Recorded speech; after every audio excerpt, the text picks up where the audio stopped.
Good afternoon. Today we look at the topic of domestic violence because due to the lockdown, many people, or rather there's been an increase in the rise of case of domestic violence because people are stuck in the house with each other. So some clarification is needed, and I would like to give you a video talk on this topic. Battered wives and abused children became a matter of grave public concern in the late 1980s and early 1990s. In an apparent attempt to appease battered women, the government legislated the Domestic Violence Act 1994 in June 1994. The Act was subsequently gazetted on 7th July 1994 and became law on 1st June 1996. It is an act to provide for legal protection in situations of domestic violence and matters of legal protection in situations of domestic violence and matters incidental thereto. Now, what's the meaning of domestic violence? Domestic violence under the Domestic Violence Act 1994 means one of the following 8 categories. 1. Willfully or knowingly placing or attempting to place the victim in fear of physical injury. 2. Causing physical injury to the victim by such act which is known or ought to have been known would result in physical injury. 3. Compelling the victims by force or threat to engage in any conduct or act, sexual or otherwise, from which the victim has a right to abstain. 4. Confining or detaining the victim against the victim's will. 5. Causing mischief or destruction or damage to property with intent to cause or knowing that is likely to cause distress or annoyance to the victim. 6. Causing psychological abuse, which includes emotional injury to the victim. 7. Causing the victim to suffer delusions by using any intoxicating substance or other substance without the victim's consent, or if consent is given, the consent was unlawfully obtained. Or 8, in the case where the victim is a child, causing the victim to suffer delusion by using any intoxicating substance or any other substance. Now, this can be done by a person, whether by himself or through a third party, against his or her spouse, or his or her former spouse, or child, or an incapacitated adult, or any other member of the family. These are the categories of people who can cause the 8 different types of domestic violence.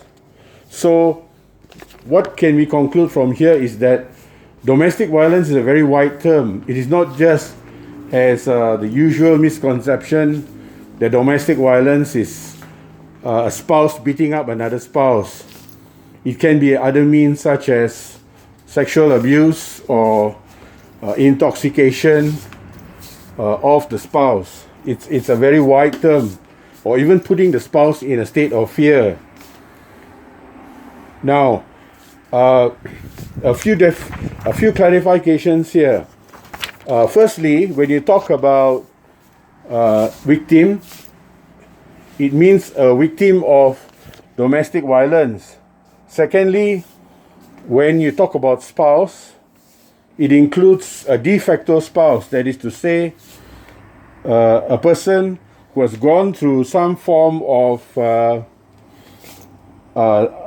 who's gone through a ceremony which is recognized as a marriage ceremony according to the religion or custom of the parties concerned, notwithstanding that such ceremony is not registered or not capable of being registered under any written law relating to solemnization and registration of marriage.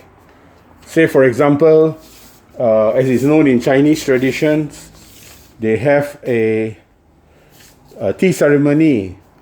This may not have been registered or is not capable of being registered under the law, but nevertheless, the law recognizes, for the purpose of domestic violence, that this constitutes a situation of domestic violence.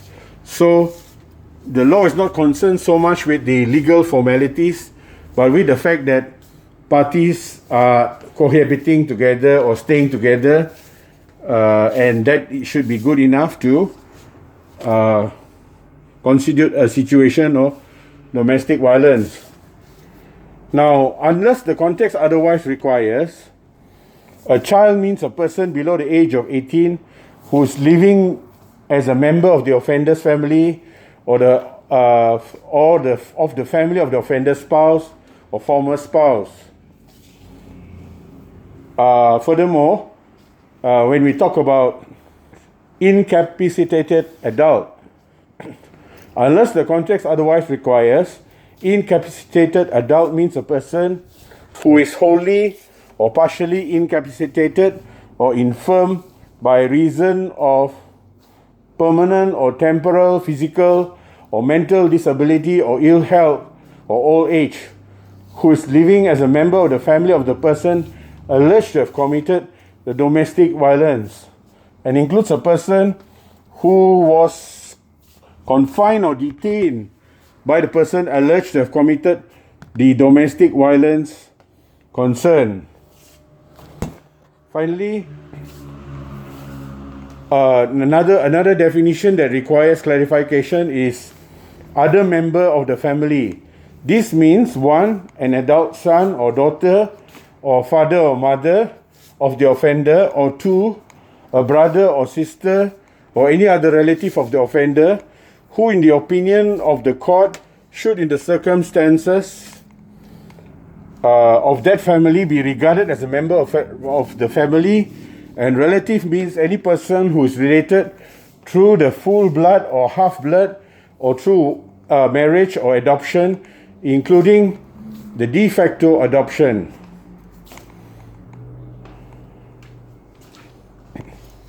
Now, you also need to consider the Domestic Violence Act 1994 and the Penal Code.